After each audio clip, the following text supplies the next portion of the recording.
dadaalo dheer kadib nabadda waqooyigu waa astaan lama huraan oo ay waajib tahay taabagelinteedu. Somaliland iyo Khaatumo waxaa dhex maray heshiisyo dhowr oo lagu soo afjarayo xurguftii dheereed ee ka taagneed gobolada bariga. Bulshada ku dhaqan gobolka Soolna waxay direen dhambaal ay ku muujinayaan go'aanka geesinimada leh ee ay Khaatumo kula midowday Somaliland. Inkastoo haddana heshiisyadii Khaatumo ay la gashay Somaliland aan wali la furin, haddana waxaa soo baxaya hadallo xanaf leh oo hawada ay marinayaan qaar ka mid ah mas'uuliyiinta sarsare ee Somaliland.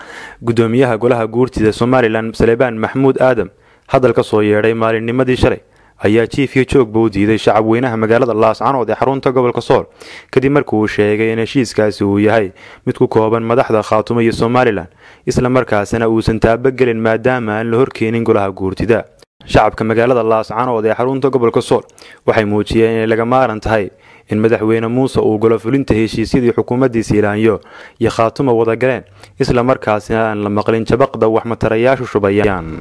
wada hadalkaasuna uu midho dhalay cidii kasta oo ka qayb qaadatayna waanu soo dhaweynaynaa. haddana waxaan leeyahay gudoomiyaha golaha guurtigu fakarkaasu fakar Somalilandnimo ma aha, fakar ummadda isu soo dhaweynaysa ma aha, fakar aanu ka filaynin markaanu cimrigaaga iyo maskabkaaga iyo aqligaaga intaba aanu eegno. waxaanu aad iyo aad kaaga codsanaynaa si Somaliland Soomaaliya ay u hagto oo ay noqoto muraayadii la iska arkayay. waxaan ku leenahay fakarka bedel kulay dadku qaar ma sii fikireen oo fikirka ay u dhigan odayga, laakiin aniga odayga waxaan u arkay nin weyn oo macnaheedu intuu gaboobay hadalka iskaga dhex yaacay. qofkuna hadduu gaboobo inta badan hadalkiisa xool lagama soo qaado. marka waxaan oran lahaa hadalkaas waa hadal iska nin weyn wax ka soo qaadaya laga soo qaadin. heshiiskii sidii hore loogu heshiiyay wuu fulayaa. shacabka gobolka Sool iyo gaar ahaan magaalada Laascaanood joognana aad bay u taageersanaayeen, way soo wada dhaweeyeen intooda badan. waxaan soo leeyahay in cadaalad iyo nabadgelyo lagu soo dabaalo waqooyi yaa loo baahan yahay. Salebaan Gaal waxaan leenahay dhibaatada ka dhacday kalshaaraysa ka dambeeyay maanta tiyo kala wada Professor Cali Khaliif ma aflagaadeyn karo, ma oran karo koox yar buu wadaa. waxaan leenahay Muuse Biixi talaabo ka qaad. haddana talaabo ka qaadin waxa weeyaan beelaynu nahay. waxa weeyaan heshiiskeenu waxba u dhimay haddana Salebaan Gaal meesha ka riin. sababtu waxa weeye markasta oo waqooyi isku soo dhawaado, markasta oo la doonayo waqooyi inuu midoobo, Salebaan Gaal uun baa ka hadlaya. Salebaan Gaal oo wax doortayba aan garanayn oo leeyahay guurtidu ku jira ma naqaan wax doortay waxay qoray ma naqaan waa isqor.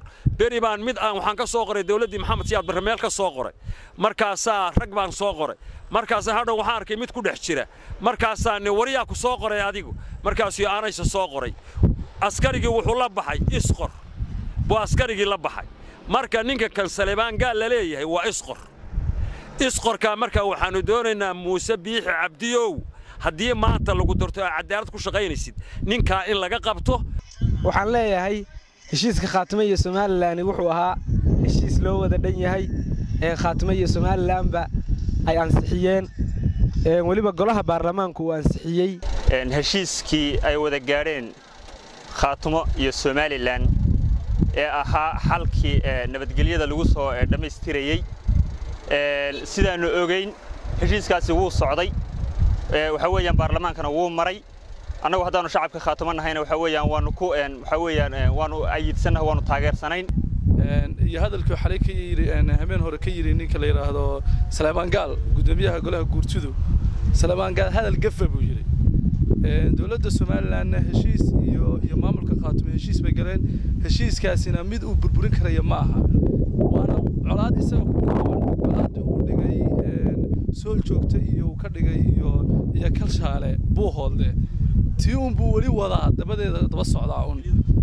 waxaan ka hadlayaa Khaatumo iyo Somaliland nabadgelyadii ka dhacday Caynaba ilaa guriga la yiraahdo Djibouti ilaa guriga la yiraahdo Sool. intaan nabadgelyadii ka dhacday ee la yiri Salebaan maanta yiri guurti lama soo marin. hadalkaas hada sax noqonaya ma aha. waxaanu ka qabnaa fikradan ka qabno waa inuu laga bedelo odayga. annagu Khaatumo ayaanu taageersanahay, Khaatumaanu nahay. annagu ma naqaan Salebaan Gaal iyo waxa la sheegayo. Khaatumaanu nahay. arrintan heshiiska Khaatumo iyo Somaliland ee la leeyahay waxa ka daba hadlay ama ka daba kacay gudoomiyaha golaha guurtida waxaan leeyahay nimankii maydka soo qaaday markuu dhulka kaga dhacay ay dhaheen hadduu sii go'ay waxba kama agabsokayso awal buusan heshiis meel dheer haysta ahayn xamse raadeeye arti lascano